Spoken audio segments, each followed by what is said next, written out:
On Sunday, May 19, 1996, Julie Williams, 24, and Lolly Winans, 26, set out with their golden retriever, Taj, to hike through the Shenandoah National Park in Virginia.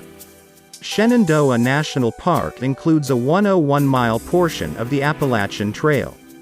The trail traces the ridge of the Blue Ridge Mountains, often following the same route as Skyline Drive. The trail crosses Skyline Drive numerous times in the park.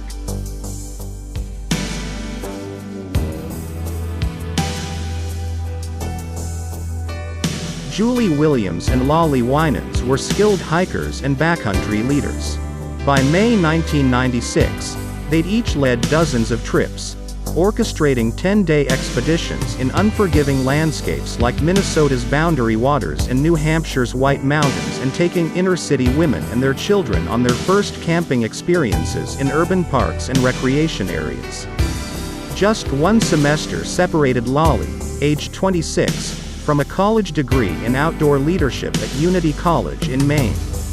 She was confident, egoless, and a unique combination of gregarious and fiercely protective.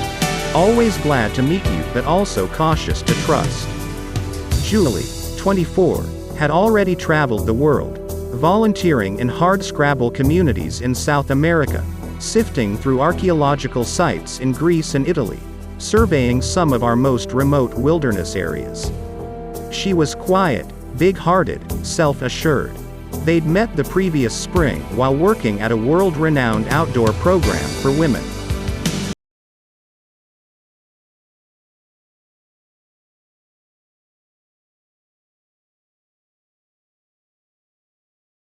On the quiet Sunday of May 19, 1996, Julie and Lolly and their golden retriever Taj left the Skyland Lodge and stepped across the Skyline Drive, carefully hiking to the Bridle Trail, where they set up their tent at the northern fork of the White Oak Canyon stream. They must have been followed, stalked as they turned off the trail and bushwhacked back to their campsite.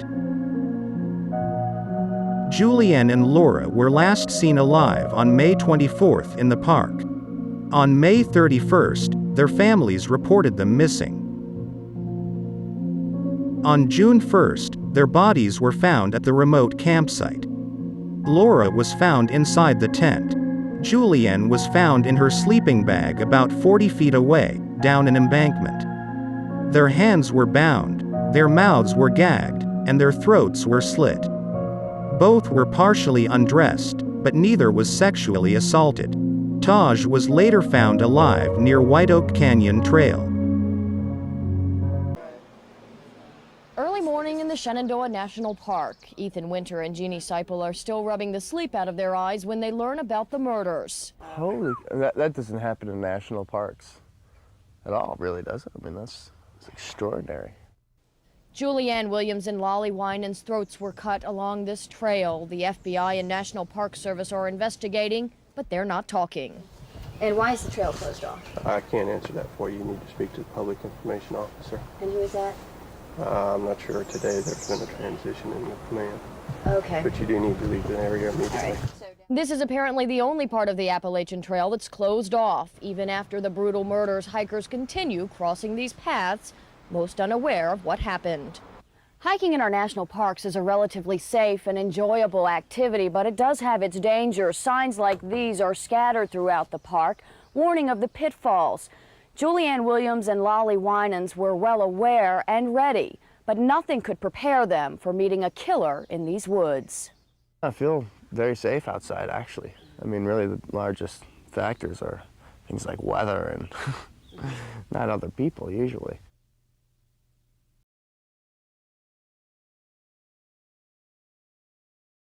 At the time of the murders, there was one particular man who was suspected of killing Julianne Williams and Laura Winans. His name was Darrell David Rice. Rice was suspected of killing these women because he had been found to have previously committed crimes within Shenandoah National Park. He was also caught on camera entering Shenandoah National Park from the Front Royal, Virginia entrance the evening of May 25. He was seen exiting the park at Rockfish Gap the next afternoon. Rice later returned to the park on the same day that the bodies of Julianne Williams and Laura Winans were discovered. This, along with his other crimes committed in the park, led investigators to name him as the prime suspect in the murders of Williams and Winans. In July 1997, he was arrested for the attempted abduction of a female bicyclist in Shenandoah National Park. In that case, he ran her off the road while she was on her bike and then tried to drag her into his truck. When he was unsuccessful, he tried to run her over. Fortunately, she was able to escape.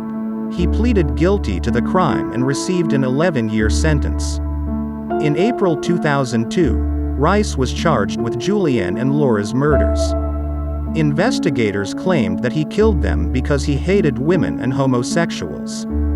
He made statements to investigators that he hated gays and preyed on women because they are more vulnerable than men. He also stated that Julianne and Laura deserved to die because they were lesbian whores. However, investigators failed to connect forensic evidence from the crime scene to Rice. DNA from a hair attached to Laura's bindings did not match him. Other DNA found at the scene also did not match him. In February 2004, the charges against him were dropped due to lack of evidence. There was male DNA found on the thermal underwear used to tie Lolly's legs. This DNA is possibly partially degraded, so it is unclear if it can be used in Cody's, and it is not certain that it is even related to the assault. It has not been identified. There were also 2 hairs found. One came from a glove found near the crime scene and one was stuck to the glue on one of duct tape bindings. Because there was no root on these hairs, all they could find was mitochondrial DNA. These both came from the same person, who was apparently involved in the crime, but mitochondrial DNA is not unique to one person and cannot definitely rule anyone in as a perpetrator. Otherwise, the glove yielded no other forensic evidence and could not be traced. Darrell Rice was later connected to the murder of Alicia Showalter Reynolds and the attempted abductions attributed to the Route 29 stalker. In 2005, he pleaded no contest to the attempted abduction of one of the stalker victims.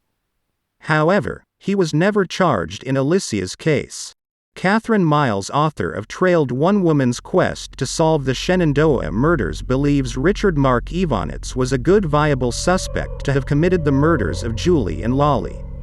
Richard Mark Edward Evonitz was an American serial killer, kidnapper, and rapist responsible for the deaths of 3 teenage girls in Spotsylvania County, Virginia, and the abduction and rape of a 15-year-old girl in Richland County, South Carolina.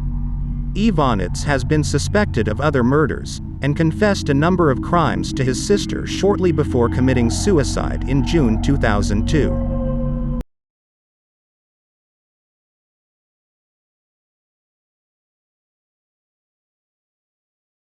The FBI is also investigating whether Julianne and Laura's murders are related to the 1986 murder of another lesbian couple, Kathleen Thomas and Rebecca Ann Dowski, that took place in Eastern Virginia. In that case, the victims were similarly bound and slashed. That case is also considered by the FBI to be the first of a possible series of murders in that state, the others involving heterosexual couples. It is known as the Colonial Parkway Murders.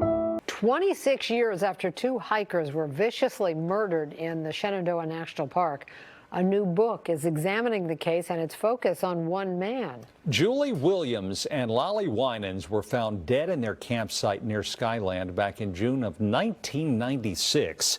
The case has never been solved. News 4's Paul Wagner has the story. The murders of Julie Williams and Lolly Winans is a deeply puzzling case. The 2 were found in their campsite, their throats slashed.